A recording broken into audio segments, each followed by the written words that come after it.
എന്തൊക്കെ ബഹളായിരുന്നു. മലപ്പുറം കത്തി, വിഷയം കണ്ണ്, അമ്പും വില്ലും, അങ്ങനെ അവസാനം പവനായി ശവായി. അങ്ങനെ പറയാനുള്ളൂ.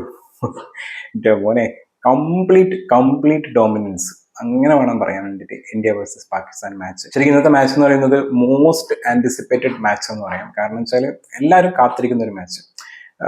ആ ഒരു നമുക്കറിയാം, നമ്മൾ പണ്ട് മുതലേ ഇന്ത്യ പാകിസ്ഥാൻ മാച്ച് വരുമ്പോൾ തന്നെ അതിനൊരു ഭയങ്കര ആവേശമാണ്. അത് ഇപ്രാവശ്യം ഉണ്ടായിരുന്നു.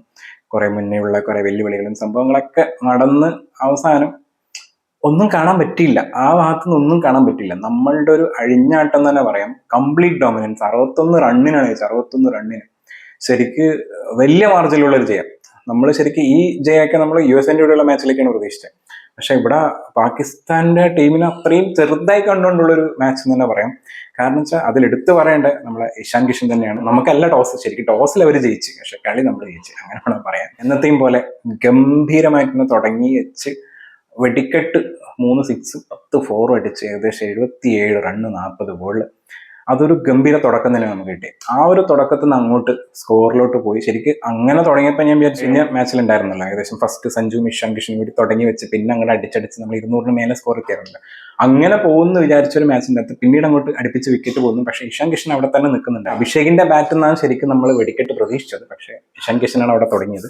അഭിഷേക് ഫസ്റ്റ് തന്നെ ഡക്കിൽ പോവുകയും ചെയ്തിട്ടുണ്ട്. എനിക്ക് തോന്നുന്നത് എന്താ പറയുക, നമ്മൾ ഈ പണ്ട് പരീക്ഷയ്ക്ക് എഴുതാൻ വേണ്ടി പോകുമ്പോൾ നമ്മൾ ഓരോ പാഠങ്ങൾ ഇങ്ങനെ പഠിച്ചു പോകുമല്ലോ. അപ്പോൾ ആ പഠിച്ച പാഠത്തിൽ നിന്നുള്ള സാധനങ്ങൾ അവർ പഠിച്ചിട്ടുണ്ടായിരുന്നു, നന്നായിട്ട് പഠിച്ചിട്ടുണ്ടായിരുന്നു. ആ പഠിച്ച സാധനം അവർക്ക് ചെയ്യാൻ വേണ്ടി പറ്റി. കാരണം ഇന്ന് ഹാർദിക് പാണ്ഡ്യ ഡക്കാണ്, അഭിഷേക് ശർമ്മ ഡക്കാണ്. അപ്പോൾ എനിക്ക് തോന്നുന്നു അവർ സ്കെച്ച് ചെയ്ത് വെച്ചിട്ടുള്ള 2 പ്ലേയേഴ്സ് ആയിരുന്നു തോന്നുന്നു ഇവർ. ആൻഡ് മറ്റുള്ളവരെയും 1-2 പേരെയും അവർ സ്കെച്ച് ചെയ്ത് വെച്ചിട്ടുണ്ടായിരുന്നു. ചിലപ്പോൾ കഴിഞ്ഞ മാച്ചിൻ്റെയൊക്കെ ഒരു ഇതിൽ വെച്ചിട്ട് നമ്മൾ പരീക്ഷയ്ക്ക് അങ്ങനെയാണല്ലോ, പഠിച്ചു വെക്കില്ല ഓരോ പാഠങ്ങൾ. അപ്പോൾ അതൊക്കെ പഠിച്ചിട്ട് അവർ അത് നന്നായിട്ട് പഠിച്ചവർ അതിൻ്റെ അകത്ത് വിജയിച്ചു. പക്ഷേ അവർ പഠിക്കാത്തൊരു പാടുണ്ടായിരുന്നു, അതായിരുന്നു ഇഷാൻ കിഷൻ.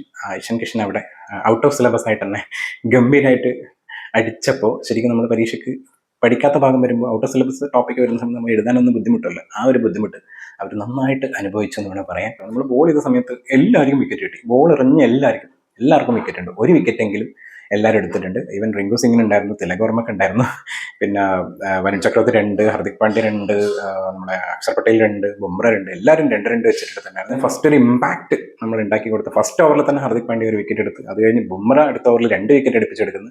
പിന്നെ അക്ഷർ വന്നിട്ട് അഗൈൻ ഒരു വിക്കറ്റ് എടുക്കുന്നു. അവിടെ തന്നെ അവർ തീർന്നു ഏകദേശം. അതിനുശേഷം ബാക്കിയൊക്കെ അവരൊരു സർവൈവൽ സംഭവമായിരുന്നു. അതിൽ എനിക്കൊന്ന് ഉസ്മാൻ ഖാനോ അങ്ങനത്തെ ഒരു പ്ലെയർ മാത്രമാണ് കുറച്ചേരം ഒന്ന് സർവൈവ് ചെയ്തെന്ന്. ബാക്കിയൊക്കെ അങ്ങോട്ട് പോയി. എനിക്ക് തോന്നുന്നു ഒരു സമയത്ത് ലാസ്റ്റിലോട്ട് വിചാരിച്ച് ഇവർ 100 കടക്കില്ല, 97 വിക്കറ്റ് പോയായിരുന്നു. എങ്ങനെയോ 100 കടന്ന് നമ്മളെ ഇന്ത്യയുടെ കംപ്ലീറ്റ് ഡോമിനൻസ് ആയിട്ടുള്ളൊരു മാച്ച്. അഗെയിൻ സ്കൈ ഗംഭീര ക്യാപ്റ്റൻസിയിൽ അവരെ ആ ഒരു സമയത്ത് തന്നെ, അതായത് നമ്മൾ 175 എന്ന് പറയുന്നത് T20 ഇപ്പോഴത്തെ ഒരു കാലഘട്ടത്തിൽ വലിയ സ്കോറൊന്നുമല്ല. പക്ഷേ നമ്മൾ അത്യാവശ്യം കോമ്പറ്റീറ്റീവ് ആയിട്ടുള്ളൊരു സ്കോറാണ് അവിടെ എടുത്തത്. പക്ഷെ നമ്മൾ ബൗളിങ്ങിലും ഫീൽഡിങ്ങിലും ഗംഭീരമായിട്ട് ചെയ്തുകൊണ്ടാണ് നമുക്ക് ആ മാച്ച് ജയിക്കാൻ വേണ്ടി പറ്റിയത്. എന്തായാലും ഇന്നത്തെ ആ ഒരു എല്ലാവരും കണ്ണു നട്ടിരുന്ന മാച്ച് ജയിച്ചതോടുകൂടി നമ്മൾ ഇന്ത്യ ക്വാളിഫൈ ആവുകയും ചെയ്തു. സൂപ്പർ 8 കടന്നിരിക്കുകയാണ്. അതാണ് ഏറ്റവും സന്തോഷം തരുന്ന സാധനം. ആൻഡ് പാകിസ്ഥാന്റെ അവസ്ഥ പരിതാപകരമാണ്. കാരണം ഇന്നത്തെ മാച്ച് തോറ്റതോടുകൂടി അവരുടെ നെറ്റ് റൺ റേറ്റ് കുറഞ്ഞിട്ടുണ്ട്. അതുകൊണ്ട് 3-ാം സ്ഥാനത്തോട്ട് തള്ളുകയും ചെയ്തു. USA ഇന്നത്തെ മാച്ച് ജയിക്കുകയും ചെയ്തായിരുന്നു. അപ്പോൾ അതുകൊണ്ട് USA മുകളിലോട്ട് കയറിയിട്ടുണ്ട്. 2-ാം സ്ഥാനത്ത് ഇപ്പോൾ USA ആണുള്ളത്. USA മാച്ചൊക്കെ കഴിഞ്ഞു തോന്നുന്നു. ഇനിയിപ്പോൾ അടുത്ത മാച്ചിൽ പാകിസ്ഥാൻ ജയിക്കില്ല എന്നുണ്ടെങ്കിൽ, അതായത് അടുത്ത മാച്ചിൽ തോറ്റു പോയിട്ടുണ്ടെങ്കിൽ സീനാണ്. അവർക്ക് ചിലപ്പം സൂപ്പർ 8 കടക്കാൻ പറ്റില്ല.